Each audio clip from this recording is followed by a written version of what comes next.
BNP তো ধর্ষণ করে, চুরি করে, ডাকাতি করে, অপরাধ করে। তো এরকম একটা দলের সাথে থাকলে তো তুমি জাহান্নামে যাবা। জি, হাঁটতে হাঁটতে আমার পা পর্যন্ত মানে এমন অবস্থা হয়ে গেছে যে পা ফেটে যাওয়ার মতো অবস্থা। কোথাও কোথাও আপনি মানে স্যান্ডেল আঘাত লেগে মানে কেটেও গেছে। তাও আমি হাঁটা আসলে থামাইনি। আমি চেষ্টা করেছি আমার জায়গা থেকে যতটুকু করা যায়। তাদের একটি পরিকল্পনা ছিল, যারা আসলে বিদ্রোহী গ্রুপ এবং যারা ষড়যন্ত্রকারী গ্রুপ, জনাব তারেক রহমানের সাথে বৈঠক করে যাওয়ার পরেও সাবেক এমপি সহধর্মিণী তিনি প্রতারণা করেছেন।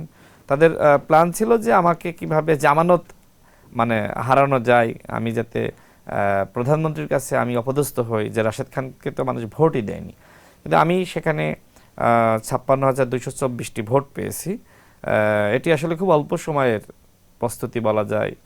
এত অসহযোগিতা, যেমনটি আপনি এত বলছেন ধরনের 15 বাধা। দিন মাত্র। না, 15 দিন সময় পাইনি, সেখানে আমি মাত্র 7 থেকে 10 দিন সময় পেয়েছি কাজ করার। তো এই সময়ের মধ্যে আসলে আর কি করা যায় বলেন। তবে আরেকটি ঘটনা ঘটেছে যে যে সমাবেশগুলো হয়েছে, 3টা সমাবেশ, একটা জামাত ইসলাম, একটা বিদ্রোহী প্রার্থী, আর একটা আমি সমাবেশ করেছি। আমার সমাবেশে অসংখ্য মানুষ এসেছে এবং সেই মানে সব থেকে বড় সমাবেশ হয়েছে। মূলত প্রবলেমটা হয়েছে যে আমার সমাবেশে এত মানুষ কেন আসলো। এরপরে বিদ্রোহী প্রার্থী এবং যিনি স্বতন্ত্র বিদ্রোহী প্রার্থী এবং যিনি জামাত ইসলামের প্রার্থী, জি জি জি। এরা আসলে ভোট কেনা শুরু করেছে। সেখানে যিনি জামাতের প্রার্থী ছিলেন, তিনি যে কাজটি করেছেন যে আপনি ওই এলাকায় গিয়ে খোঁজ নিতে পারেন যে যেখানেই তাকাবেন সেখানেই তার ফেস্টুন। তিনি হয়তো তার হলফনামায় 25 লাখ টাকা সর্বোচ্চ খরচের বাজেট দেখিয়েছেন, কিন্তু আমার কাছে মনে হয়েছে যে তিনি হয়তো শুধুমাত্র এই ব্যানার ফেস্টুনের ক্ষেত্রেই 5-6 কোটি টাকা খরচ করেছেন।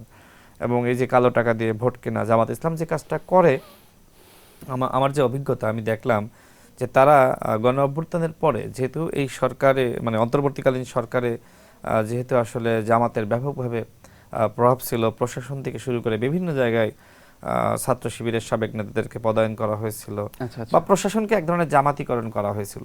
তো এই সুযোগে তারা আসলে বাড়ি বাড়ি মানুষের কাছে যাওয়া এবং বিশেষ করে জামাতের যারা নারী নেত্রী আছে, তারা যে কাজটি করেছে, তারা আসলে ওই গ্রামের বা পাড়ার মহিলাদেরকে নিয়ে তারা আসলে তালিম করেছে। সেখানে খিচুড়ি রান্না করে তাদেরকে খাওয়াইছে এবং তাদেরকে এক ধরনের বিএনপি সম্পর্কে নেতিবাচক মানে তথ্য দিয়েছে এবং এক্ষেত্রে আবার ইসলামকে ব্যবহার করেছে। এইভাবে বুঝিয়েছে যে বিএনপি তো ধর্ষণ করে, চুরি করে, ডাকাতি করে, অপরাধ করে। তো এরকম একটা দলের সাথে থাকলে তো তুমি জাহান্নামে যাবা।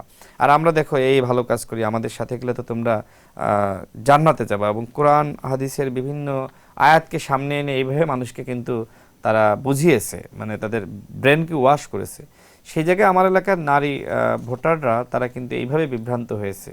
এবং তারা শেষ সময়ে জামাত ইসলাম যখন দেখলো যে আমরা তো কোনো আলোচনায় নাই এবং আমাদের সমাবেশে এত বেশি লোকও হয়নি, তখন তারা ওই যে গরিব অধ্যুষিত এলাকা, যে এলাকায় গরিব মানুষ একটু বেশি বসবাস করে, যেটা আমরা ঢাকা শহরে বস্তি এলাকা বলি, ওই এলাকায় আবার পুনর্বাসন কেন্দ্র আছে বিভিন্ন জায়গায়, এবং বোঝা যায় তো যে এই এলাকার মানুষ গরিব, এই এলাকায় ধনীরা বসবাস করে। তো এই ভোটগুলো তারা কিনেছে। জামাত ইসলামের যে ভোটটা আপনি দেখছেন যে এইবার তারা অনেক ভোট পেয়েছে, তারা এতগুলো আসন পেয়েছে।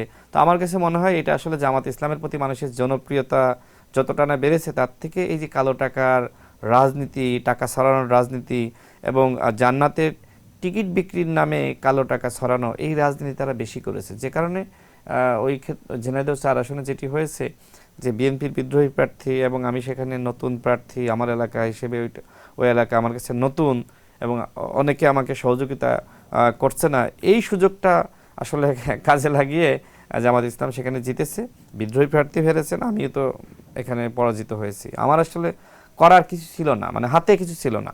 আমি আমার যতটুকু আমার মানে সক্ষমতার মধ্যে, মানে আমি যেটি হয়েছে যে এত পরিশ্রম করেছি যে মাঝে মধ্যে কোথাও বসলে আমি নিজেই ঘুমিয়ে পড়েছি।